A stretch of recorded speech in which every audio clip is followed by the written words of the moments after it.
In America today, the national minimum wage is $7.25 an hour.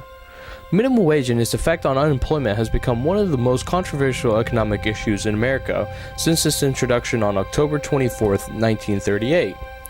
The Fair Labor Standards in 1938 had set the minimum wage to a measly 25 cents an hour, which in today's time, after adjusted inflation, amounts to roughly $4.04 an hour. But in its time, 25 cents an hour accommodated the standards of living in America fairly well, and we can see this reflected in today's time with the wage at $7.25. Just recently, this debate has been revisited by Kentucky's Speaker of the House of Representatives, Greg Stumbo. His proposal is to increase the minimum wage from $7.25 to $10.10 by 2017. This is, of course, in hopes to provide improvement to the standard of living of workers in Kentucky, and most notably, the working poor. This, of course, has received national attention by not only other political leaders, but also citizens whom work for a minimum wage, as for this will have a drastic effect upon workers and small business owners all around Kentucky. Minimum wages were created for lower entry-level jobs, to make it not only attractive to employers to hire unskilled workers, but also to provide those workers with a fair and adequate income. Minimum wage is not a viable wage to support a family, but rather to set a standard amount of payment for anyone looking for experience and a basis for fair pay of labor.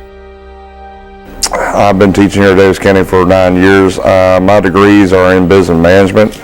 I have a degree in business education. I have a master's degree in educational administration, and I have a rank 1 in educational administration. Greg Stumbo has passed a bill through the legislature of the state of Kentucky that is wanting to raise minimum wage to $10.10 by the year 2017. Right now it's in the early stages, but I'm going to say it will soon pass. It's going to hurt the economy of Kentucky just because it's going to affect all consumers. In other words, what that means is it's going to be passed on to everyone that is a taxpayer but also a consumer. So the more money you make, the higher the prices are going to be because they have to pass them on to us in order to compensate the change as far as the pay that they got to pay out to the employees. I mean, they're going to pay more into taxes, but also instead of, let's say an average gallon of gas right now being $2.55 a gallon, that will raise along with everything else. I mean, tickets to the movies is $9.50 now. They'll raise to $11, if not higher. Going out to eat, everything that that teenagers do on the weekend or whatever on a daily basis, it will affect them. So overall, it's not just going to affect teenagers; it's going to affect everyone. I believe the minimum wage should be raised to a livable standard.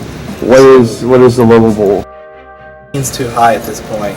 I guess it's always kind of like you raise it and then everything will go up, and it's just a continuation of inflation.